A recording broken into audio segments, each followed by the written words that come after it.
continuidade à nossa aula de hoje, de introdução à álgebra booleana, eu quero rever com vocês alguns conceitos importantes que tem lá no livro do professor Jacó, certo? E depois a gente passa para a resolução da nossa pequena lista de exercícios, beleza? Então, vamos lá, né? Então, já falei várias vezes para vocês no nosso primeiro tempo sobre a importância da álgebra booleana. Acredito eu que quem assistiu o documentário sobre o George Boole e também tem assistido aquele documentário lá no início da disciplina sobre o que é a lógica, percebeu o quanto esses dois campos do conhecimento humano, a lógica e a álgebra booleana, elas são fundamentais, né? A própria expressão já diz tudo, fundamentais, de fundamentos para a ciência da computação. Certo? Então, muita coisa que a gente tem hoje do desenvolvimento da tecnologia no campo da informática, no campo da ciência da computação, a gente deve a esses estudos que foram estudos lá dos fundamentos mesmo, né? A questão da lógica, né? E no século XIX, nos finalzinho do século XIX, já o aparecimento da álgebra booleana. Beleza? Bem, compartilhar aqui uma tela com vocês para que a gente possa compreender melhor aqui as nossas preocupações, nossos trabalhos, né? Vamos lá.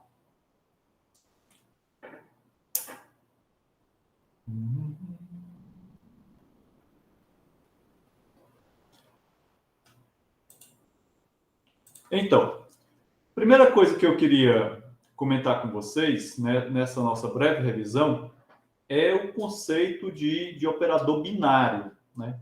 O conceito de operador binário não é estranho para vocês, porque quando a gente estudou na lógica proposicional, que foi o nosso primeiro sistema lógico do semestre, o alfabeto da linguagem da lógica proposicional, foi apresentado para vocês os conectivos verofuncionais que a gente utiliza na lógica proposicional. Nós chamamos de conectivos, mas vocês devem lembrar que em dados momentos eu também utilizava a expressão de operadores verofuncionais. Então, tanto faz você, no contexto da lógica proposicional, tanto faz você utilizar a expressão conectivo, como também a expressão operador verofuncional. Beleza? Então, vocês viram que entre os operadores verofuncionais da lógica proposicional, nós tínhamos operadores que eram binários e um operador unário. O operador unário era justamente o operador da negação, e os demais operadores todos eram binários. A característica principal de um operador binário é o fato dele precisar de dois operandos, né? No caso, os dois operandos, na linguagem da lógica proposicional, eram os símbolos proposicionais, né? Ou fórmulas da lógica proposicional, beleza? Bem, um outro conceito importantíssimo nesse primeiro momento é a gente relembrar o que o autor chama de conceitos primitivos, que são os conceitos de conjunto, elemento e relação de pertinência.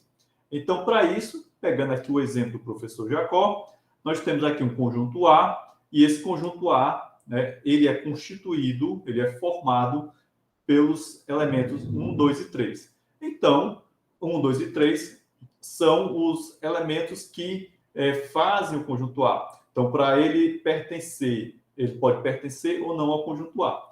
E aí nós temos, como foi colocado, a questão da relação de pertinência. Então, a relação de pertinência é simbolizada por esse Ezinho aqui. Isso daqui não é nenhuma novidade para vocês, porque eu acredito que vocês viram isso no ensino fundamental. Então, tranquilamente eu posso dizer, por exemplo, que o elemento 1 pertence ao conjunto A. Da mesma forma que eu posso dizer que o elemento 2 pertence ao conjunto A. Se eu perguntasse a vocês, o elemento 4, ele pertence ao conjunto A, vocês iriam responder que não, e a gente representaria da seguinte maneira: não pertence ao conjunto A.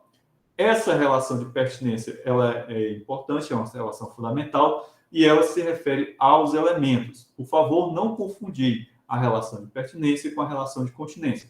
A continência está ligada à ideia de subconjuntos, mas isso são assuntos para a gente ver lá na disciplina de matemática discreta no próximo semestre. Tranquilo? Bem, então, Um operador binário, ele pode ser visto também a partir da seguinte ótica. O que é um operador binário? É uma lei pela qual todo par ordenado de elementos, x e y, leva a um terceiro elemento. Então, nesse caso aqui, nós temos aqui uma definição do que vem a ser um operador binário nesse nosso contexto das operações binárias. Então, se eu realizo uma operação, né, eu também posso olhar para isso também com uma perspectiva de uma função, assim como a gente fazia na lógica proposicional, né? Então, vocês devem estar lembrados que, por exemplo, se eu tiver aqui um valor de verdade V, conjunção, um valor de verdade F, a gente sabe que o resultado dessa conjunção vai ser o quê? Vai ser F, né? Então, esse F aqui seria o resultado, seria o terceiro elemento que a nossa definição está falando aqui, né? Que leva, esse par ordenado com esse operador leva a esse terceiro elemento. Então, vejam que aqui eu tenho um elemento, outro elemento, né? Então, seria aqui o nosso A, nosso B, e aqui seria um C qualquer, né, para a gente poder generalizar a coisa. Tranquilo? Então, sendo assim, nós podemos olhar para as 4 operações fundamentais da aritmética, a soma, a subtração, a multiplicação e a divisão, como sendo operadores binários. Isso daqui também eu não preciso me estender muito nessas explicações para vocês, né? Então, isso daqui é coisa de matemática fundamental, certo? Então, apenas reforçando essa ideia. Bem, dito isso, o que a gente vai observar? Nós temos 5 propriedades que estão relacionadas a um operador, as operações, ok? Isso daqui também não é nenhuma novidade para vocês. Com certeza, lá no Ensino Fundamental 1, vocês foram apresentados as operações, a propriedade da comutatividade, da associatividade, da distributividade e do elemento neutro. Essa propriedade aqui, P1, que é fechada em relação a, eu creio que não tenha sido apresentado para vocês, ou talvez tenha sido usada uma outra expressão, outra forma de apresentar essa propriedade. Mas essa propriedade aqui, ela é extremamente importante, né? Então, essa propriedade, ela vai dizer o seguinte, se eu tenho um determinado elementos que pertencem a um determinado conjunto, eu tenho um operador, e esse operador é binário, e eu vou fazer uma operação com 2 operandes. O resultado dessa operação também deve ser elementos pertencentes a um determinado conjunto. Dito isso, eu gostaria de passar aqui para um outro material, certo? Que é o livro do nosso professor Jacó, ok? Onde aqui ele utiliza uns exemplos que eu acho muito interessantes. Nesses exemplos aqui do professor Jacó, vocês veem, ele detalha mais ainda, né, o que vem a ser a propriedade P1. E aí ele utiliza aqui um exemplo, um conjunto C1 qualquer. Esse conjunto é o conjunto de todos os interruptores, né, seja A e B pertencente ao C1. Então, eu preciso que vocês observem bem esse exemplo por conta do estilo, né, de escrita que ele utiliza aqui. Por que eu estou enfatizando isso, gente? Porque no segundo semestre, quando vocês estiverem estudando matemática discreta comigo, né, se Deus quiser, todos vocês, nós iremos trabalhar muito em cima de definições, em cima de provas, né? E muitas dessas provas e demonstrações, elas serão realizadas através de textos que vocês vão escrever seguindo o estilo da literatura matemática.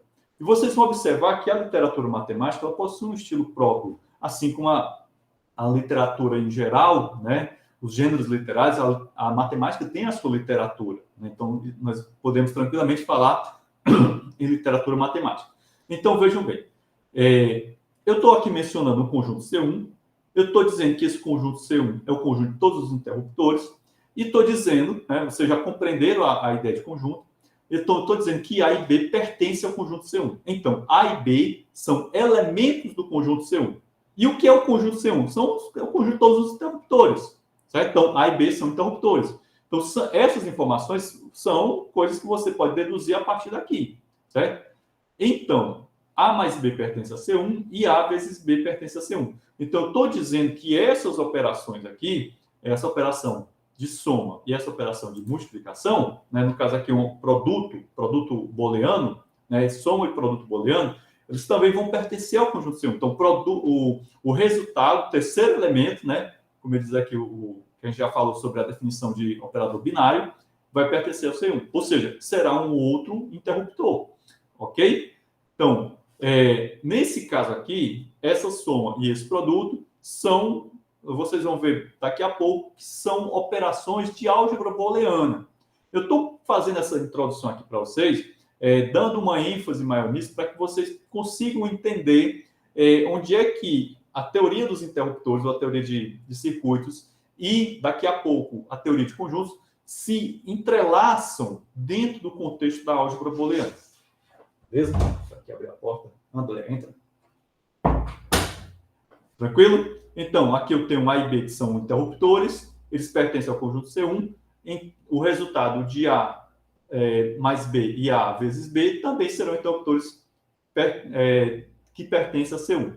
Então, aqui, turma, a gente já tem, né, um exemplo, né, um esquema dos interruptores A e B e a soma deles, e os interruptores A e B e o produto deles. Então, isso daqui tudo, né, esse esquema todo, é um outro interruptor. Só que esse interruptor aqui, ele representa o quê? A soma booleana.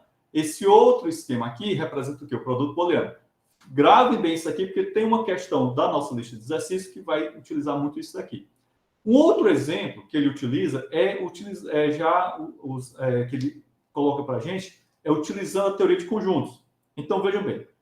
Seja C1, C2, quer dizer, conjunto de todos os conjuntos de pontos. Se A e B pertencem a C2, né? Então, se C2 é o conjunto de todos os pontos, A e B são pontos. Então, A mais B vai pertencer a C2 e A produto B, ou A vezes B, também pertencerá a C2. Tudo isso daí para enfatizar a ideia de conjunto fechado. Ou seja, se uma operação, se um determinado operador não é fechado o que é que iria acontecer? Ia acontecer que, vamos supor, que A mais B, a soma de A mais B não pertenceria ao conjunto C2, ou não pertenceria ao conjunto C1, que é o que a gente não quer. A gente quer que pertença, certo? Entendido? Então, vamos adiante aqui, para vocês entenderem melhor. Então, aqui 2 diagramas de Venn que simbolizam a soma booleana e o produto booleano. Ora, de imediato, o que é que a gente pode observar aqui? Vocês já viram isso em algum momento lá no ensino fundamental. Aqui eu tenho a união de 2 conjuntos e aqui eu tenho a interseção de 2 conjuntos. E aí vocês percebem o quê? Que a soma booleana e a operação de união de conjuntos estão intimamente relacionadas. Da mesma forma que o produto booleano e a operação de interseção de conjuntos estão intimamente relacionados, certo? Beleza? Então vamos adiante. E agora a gente vai olhar para tudo isso daqui, para essa questão de soma de produto booleano, a partir da perspectiva de quê? De proposições, né? E proposições a gente estudou lá na lógica proposicional, que foi o nosso primeiro sistema lógico. Então vamos supor aqui que eu tenho um conjunto C3 de todas as proposições. Se A e B pertencem a C3, então A mais B vai pertencer a C3 e A vezes B vai pertencer a C3 também. Então eu tenho aqui 2 proposições. Proposição A, João estuda. Proposição B, João trabalha. Se eu fizer João estuda ou trabalha, ou João estuda e trabalha, né, que são proposições compostas, o resultado disso daqui também pertencerá ao conjunto C3, certo? Mediante isso, eu posso construir uma tabela verdade. E aí, meus caros coleguinhas, vocês estão vendo que a operação de soma booleana e a operação de produto booleano, isso daqui, né? Parece o quê? Parece a tabela verdade da disjunção e da conjunção, respectivamente, certo? Então, vejam, aqui, se a gente substituir o 1 por V e o 0 por F, você vai ter a tabela verdade do conectivo da disjunção. E aqui, a tabela verdade do conectivo da conjunção. Então, aí vocês veem interruptores, conjuntos e proposições, né? Todos eles se relacionam com a álgebra booleana, certo? Entendido? Apenas a forma de representar é que é um pouco diferente, mas a informação em si, né, é praticamente a mesma, beleza? Bom, dando continuidade aqui à história das nossas propriedades, a segunda propriedade é a propriedade da comutatividade. Então, essas propriedades aqui, né, essas 4 propriedades, elas todas vocês viram na aritmética básica. Por exemplo, se eu tiver aqui x mais y é igual a y mais x, né? Isso vocês viram lá. Da mesma forma que eu posso ter x vezes y é igual a y vezes x. A ordem dos fatores não altera a soma. A associatividade, eu tenho x mais y mais z. Isso daqui vai ser igual a x mais y mais z. Então, observe que apenas muda a questão aqui dos parênteses. A distributividade. Eu posso distribuir, né, a soma sobre, aliás, o produto sobre a multiplicação. Né? Opa. Então, isso aqui vai ser igual a x vezes y mais x vezes z. O que faz com que vocês lembrem de quê? Vamos recordar aqui, FND e FNC. Então, vamos supor, eu tinha P, conjunção Q, junção S. Isso daqui equivalia a P, conjunção Q, junção P, conjunção S. Certo? Então, o mesmo sentido.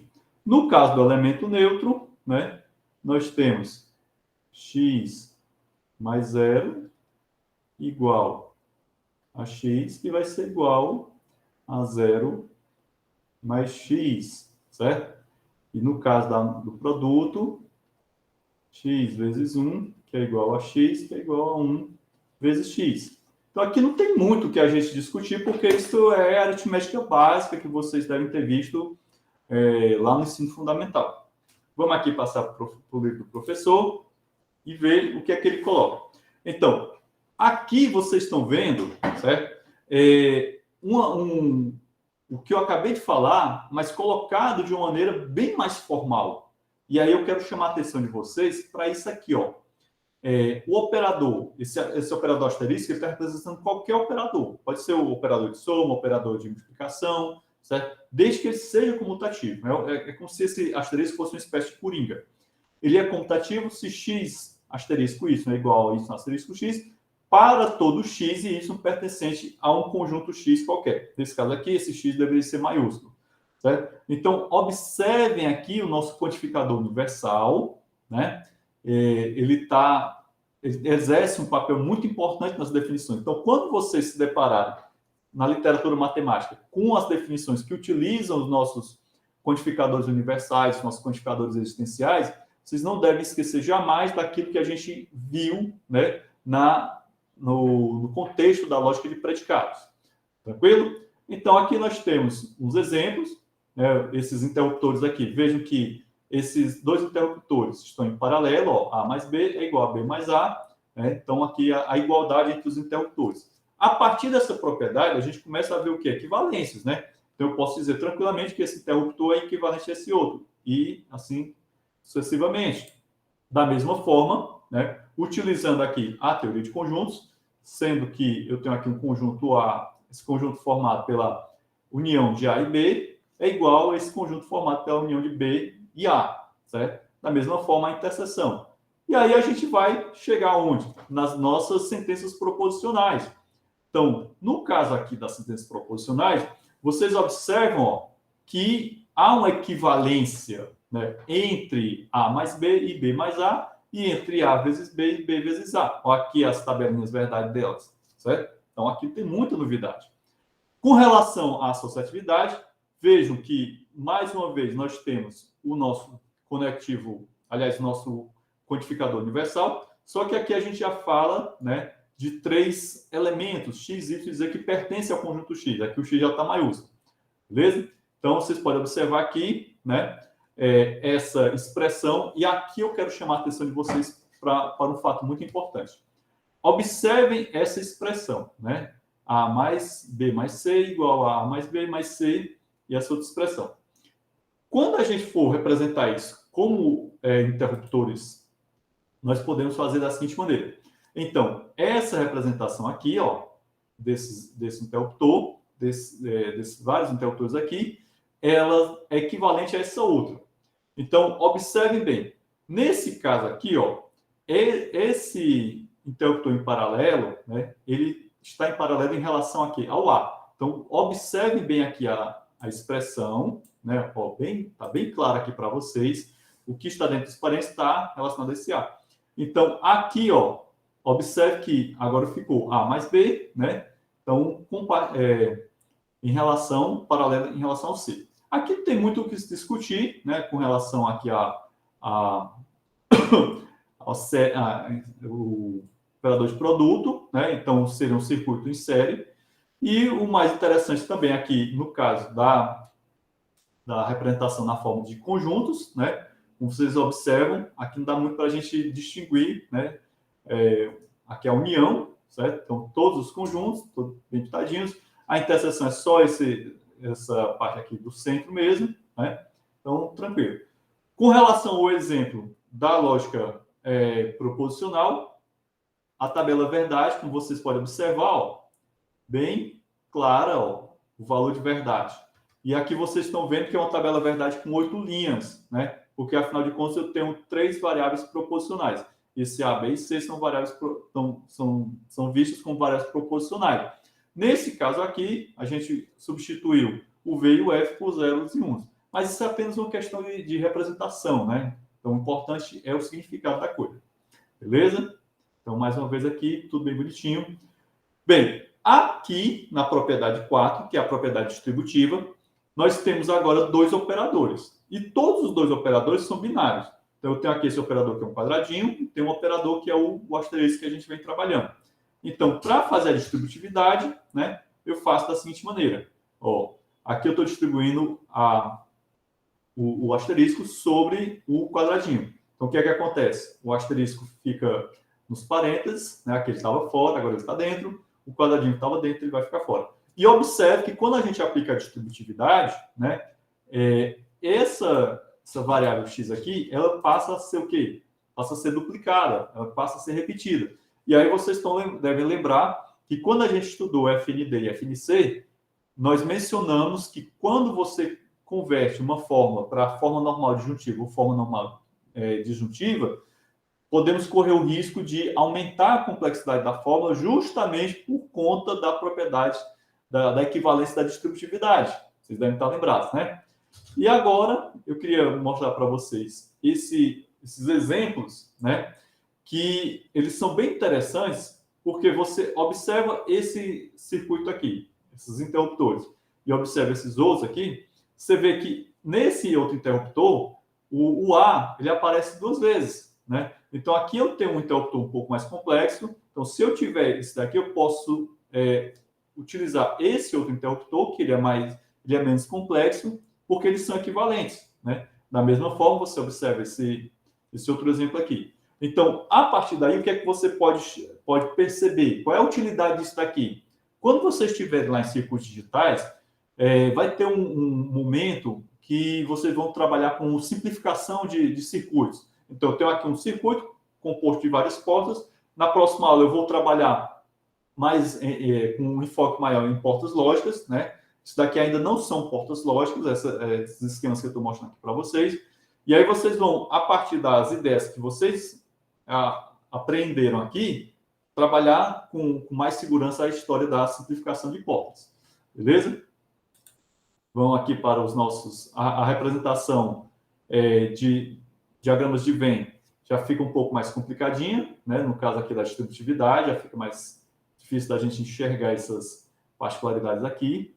E, por fim, na questão das proposições, nós temos, mais uma vez, as equivalências, certo? Então, aqui eu tenho essa sentença e essa outra sentença, como vocês podem observar, a mesma coluna, o mesmo valor lógico, beleza? E, por fim, aqui analogamente a outra operação, certo? Por fim, a gente chega em quem? No elemento neutro. O elemento neutro da operação asterisco, né, desse operador asterisco, é um E qualquer, certo? Esse E é um elemento qualquer que... Por que ele se caracteriza por elemento neutro? Então, vejam bem. Então, se eu fizer x asterisco E ou E asterisco x, eu vou obter o próprio x, né? Para qualquer x pertencente ao conjunto x. No caso aqui da soma booleana, o nosso elemento neutro é o zero, certo? E no caso do produto booleano, o nosso elemento neutro é o 1, ok? Então, esses são os mesmos elementos neutros que vocês aprenderam lá na aritmética básica no ensino fundamental. Qual é o elemento neutro da soma? É o zero. Qual é o elemento neutro da multiplicação? É 1. A mesma coisa, certo? Só que aqui nós chamamos de soma booleana e produto booleano, certo? No caso da aritmética que vocês aprenderam lá no ensino fundamental, vocês trabalhavam com conjuntos números inteiros, números naturais, inicialmente, né? Números inteiros estão um pouco mais adiante, ok? Mas vejam bem, ó, se eu tenho aqui um interruptor, dois interruptores que estão em paralelo, e um interruptor já tem o valor zero, né? Então, isso daqui vai ser igual ao próprio A, né? No caso aqui do interruptor em série, né? Se um outro interruptor é o 1, certo? Então, eu vou ter o próprio A. Nesse caso aqui, a gente pode olhar para o 0 e para o 1 como sendo uma constante. Então, o valor 0 seria um interruptor aberto, o valor 1 um interruptor fechado. Beleza? Tranquilo? Aqui na teoria de conjuntos. Então, o 0 seria um conjunto vazio, não tem nada. Então, A mais o conjunto vazio, o próprio A. E A vezes, aqui no caso, o 1 seria o quê? Todo o nosso conjunto, o conjunto universo. E A vezes o conjunto universo seria o quê? O próprio A. Ok? A interseção de A, como vocês como vocês devem lembrar, a operação de produto booleano, ela está relacionada com a interseção na teoria de conjuntos, que eu acabei de falar para vocês anteriormente. Beleza? E, por fim, o nosso terceiro exemplo, a gente fala sobre a questão da lógica proposicional. E aqui nesse terceiro exemplo, eu quero chamar a atenção de vocês para uns fatos muito importantes. Então, vejam bem, ó. Dado A pertencente a C3, o C3 é o conjunto de todas as proposições, como a gente viu anteriormente. Então, A vezes A asterisco E é igual a E asterisco A, né, que por sua vez é o próprio A para qualquer A pertencente ao conjunto C3, que é o conjunto das proposições. E aqui o professor Jacó chama a atenção para o seguinte fato. Para asterisco igual a soma, ou seja, igual a soma booleana, então vamos supor que esse asterisco, né, que é uma espécie de coringa, ele represente a soma booleana. Nós temos a disjunção inclusiva, né? Ou soma lógica é falsa, somente quando ambas as proposições são consideradas falsas. Então, vejam bem, esse A, ele pode ser uma proposição qualquer, certo? Pode ser, está representando uma proposição qualquer. Se essa proposição qualquer, ela for falsa, então, A mais o zero, que é o nosso elemento neutro da soma booleana, aí sim vai ser igual a zero. Mas, né, se não for falso, então vai ser o próprio A. Que é o que a gente viu quando a gente estudou a tabela verdade da disjunção. Né? A disjunção só era falsa quando ambos os disjuntivos eram falsos. Ok? E aqui, como eu havia dito para vocês, né, com relação ao produto booleano. Então, se o asterisco for o produto booleano, nós vamos ter que a conjunção é verdadeira somente quando as proposições componentes forem verdadeiras. Logo, a proposição A e o valor de verdade de A é igual a 1. Então, se eu tenho A igual a 1 vezes o elemento neutro do produto booleano, que é 1, vai ser igual ao próprio A, para qualquer A pertencente ao conjunto C3. Tranquilo? Então, dito isso, a gente encerra essa parte dessa revisão sobre as propriedades. Vocês viram que essas propriedades elas estão ligadas à teoria de interruptores, né? A teoria de conjuntos e também a lógica proposicional, que foi o assunto que a gente viu bem anteriormente. Certo? Dito isso, vamos aqui para o nosso exercício. Então, a nossa primeira questão, ela é bem interessante e, ao mesmo tempo, desafiadora. O que é que ela diz aqui para vocês?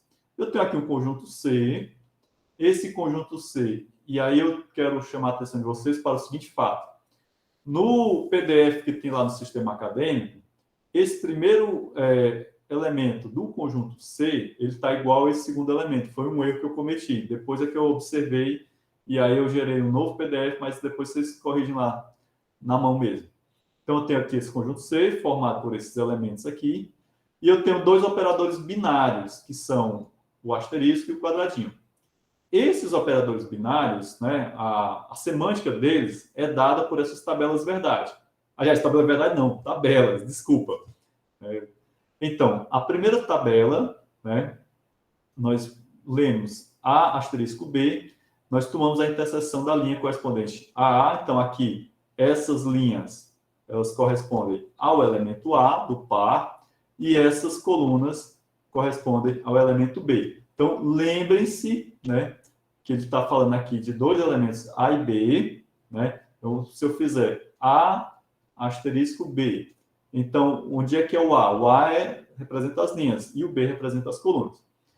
Ok? E o valor de A asterisco B vai ser justamente a interseção. Então, se A for igual a esse símbolo e o B for igual a esse outro símbolo, então eu vou procurar aqui. Aqui está meu A, né? Está aqui o meu B, certo? E a interseção é justamente isso daqui. Ou seja, se eu tiver A asterisco B, qual é o valor disso daqui, né? Vai ser esse símbolo. Claro, se o A valer esse símbolo aqui e o B esse outro símbolozinho, esse círculo, certo? Beleza? Deu para entender aí? Bom, aí o que é que ele está querendo saber? Ele quer saber, né, se esses operadores, eles são, como vocês podem observar aqui, se eles são comutativo e associativo, né, no caso do operador asterisco, e também o operador quadradinho, se ele é comutativo e associativo. Como é que nós vamos verificar isso? E aí vai ser o trabalho de vocês, caso vocês não tenham feito esse deverzinho de casa, esse exercíciozinho. Ora, a gente sabe que a associatividade, aliás, vamos começar pela comutatividade. A comutatividade... Opa. Ela é dada como? Da seguinte maneira.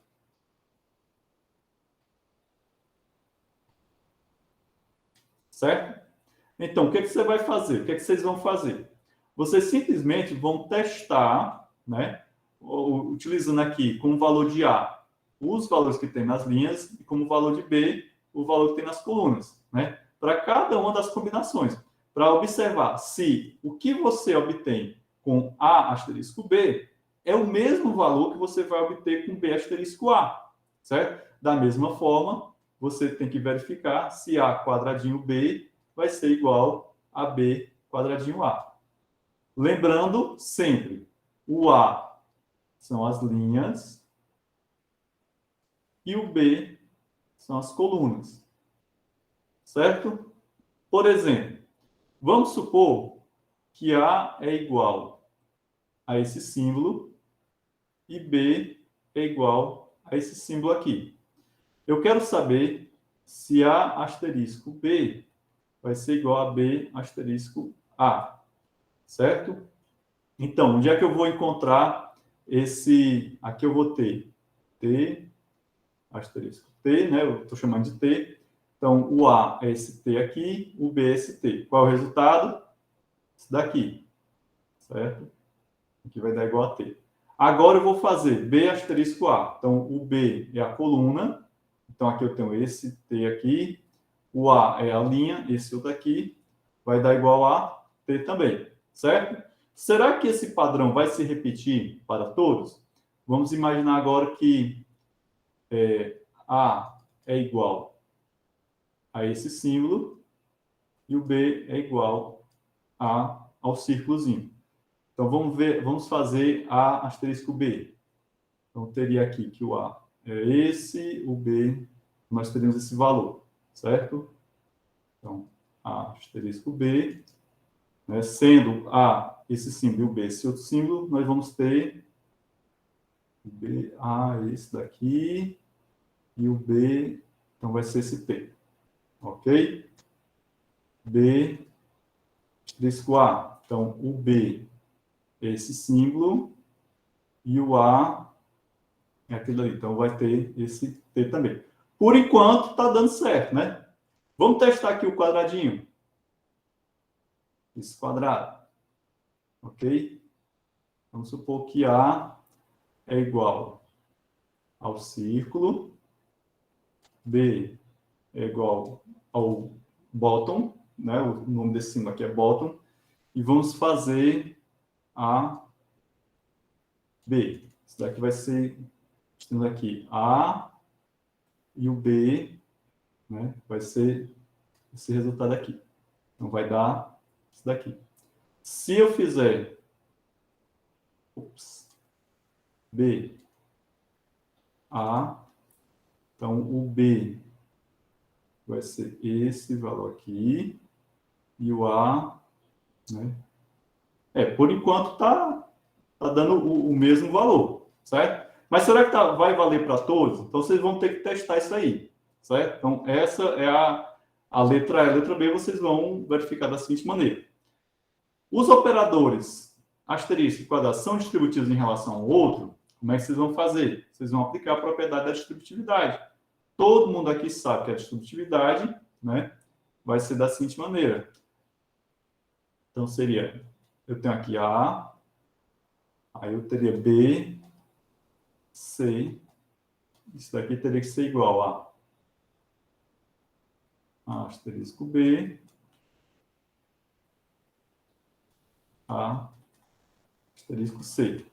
E aí, pessoal, vocês vão calcular isso daqui de acordo com a tabela, com essas tabelas, e verificar se esse valor vai ser igual ao valor que você vai obter aqui, correto? Talvez, né, você obtenha valor diferente. Se eles não forem distributivos, então você vai ter valor diferente, correto?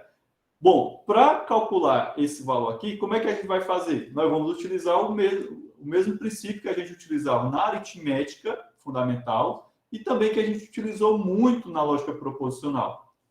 Nesse caso, se eu tenho parênteses, a gente começa calculando o que está dentro dos parênteses e o resultado disso daqui a gente usa como se fosse, como sendo, né, um operando para esse operador binário aqui. Da mesma forma, nesse caso aqui, você calcula esse parênteses, vai calcular esse outro parênteses, e o resultado de um e de outro, né, serão os operandos para esse operador, o quadradinho.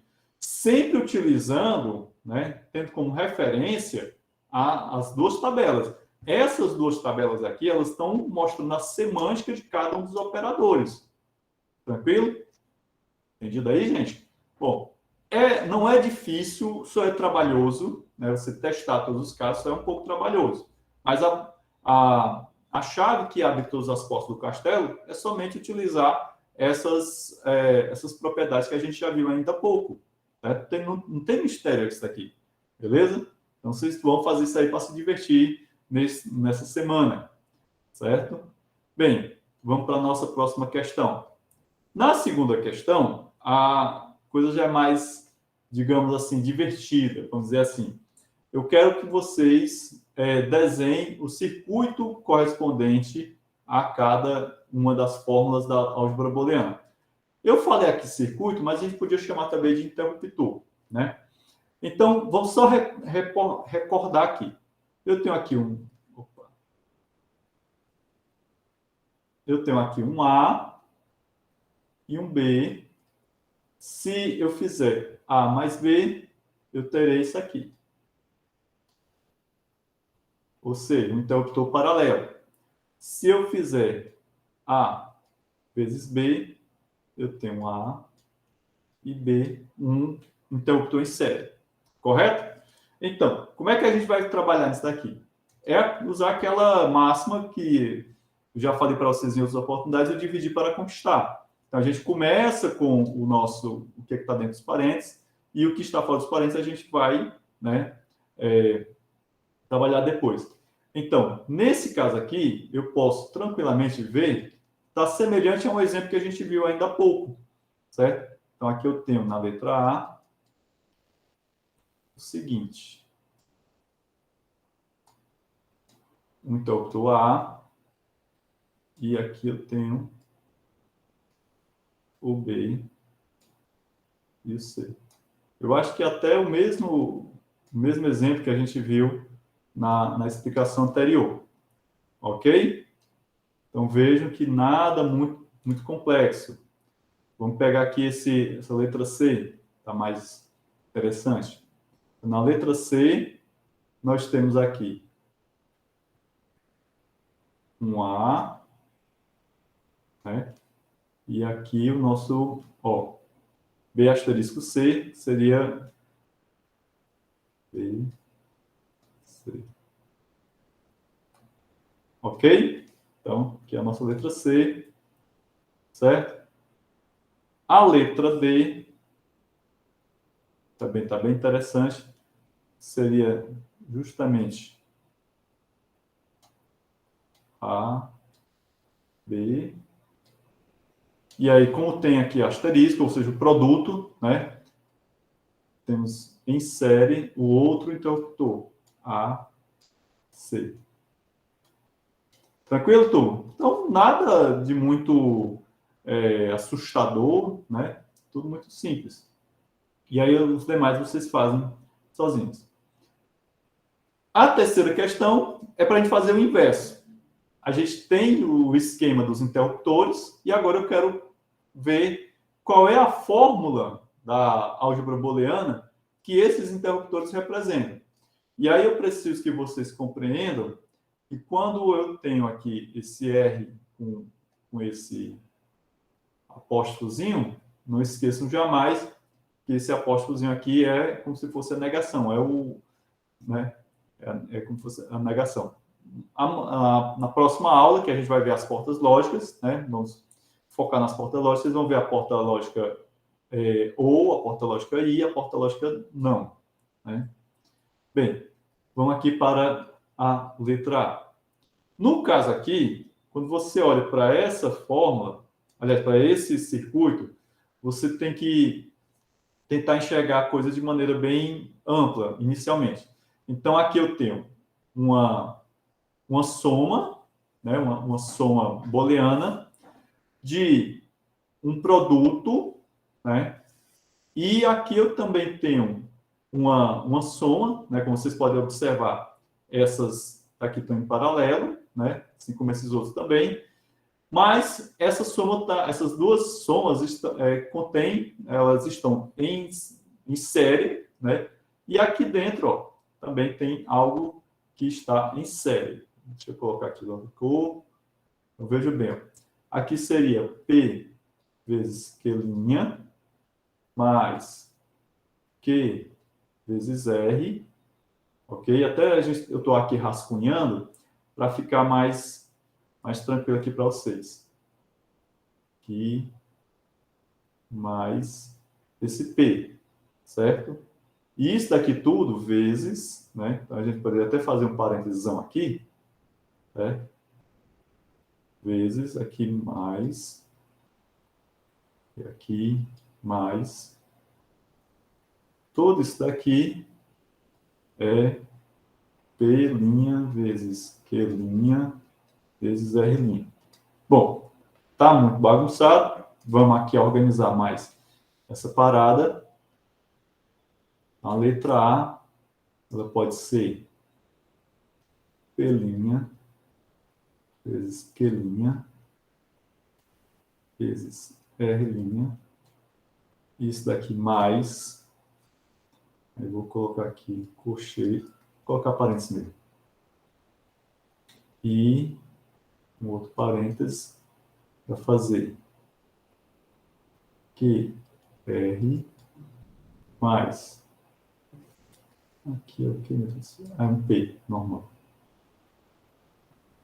P certo? Vezes. Aí eu vou colocar aqui embaixo. P', Q' mais R'. Certo? Então, essa seria a nossa fórmula. Deixa eu colocar isso aqui lá embaixo, que a gente coloca de uma maneira mais organizada.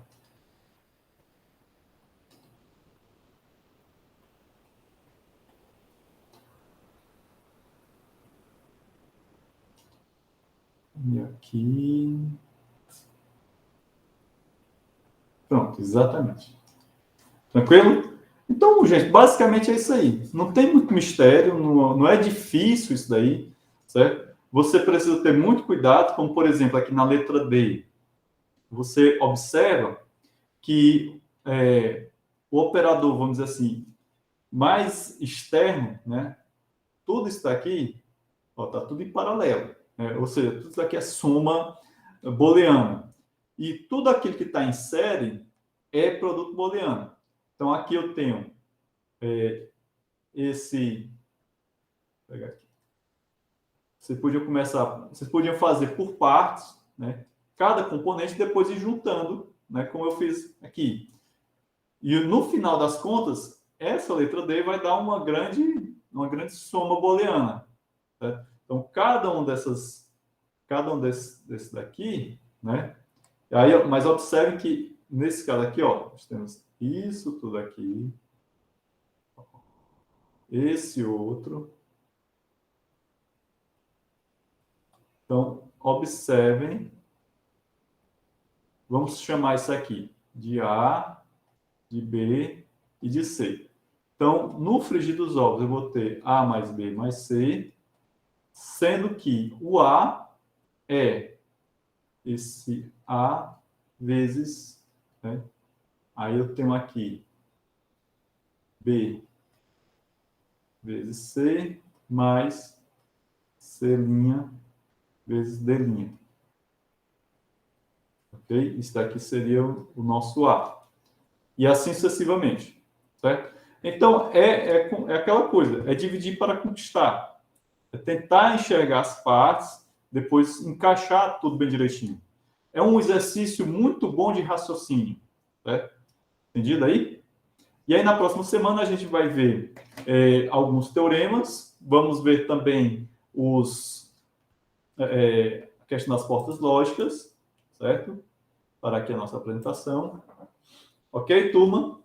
Então, hoje a gente vai terminar um pouquinho mais cedo, né? A nossa aula geralmente vai até meio-dia, né? Mas hoje eu queria mais comentar esse exercício com vocês, resolver um pedaço de questão e esperar que vocês tentem fazer. Já que o professor Éder trabalhou com vocês alguma coisa relacionada à álgebra booleana, acredito eu que com o que vocês, professor Éder, vocês estão vendo hoje, vocês tiram de letra a resolução dessa listinha, né? Para vocês. Beleza? Turma, quem não registrou presença, por favor, fazê-lo, porque eu vou agora encerrar a nossa gravação. Né? Quem perdeu a aula, aliás, quem deixou de fazer o quiz hoje, não se preocupe que vai fazer a segunda chamada. Certo? A nossa primeira chamada, se não me engano, vocês fizeram a primeira chamada de 10 quizzes, né? Foram os 10 primeiros, e agora a gente só tem mais um quiz. Ao todo serão 19 quizzes. Então, nessa segunda bateria, serão 9 quizzes. Ok? Bom, interrompendo a gravação. Dou-lhe 1, dou-lhe 2, dou-lhe 3.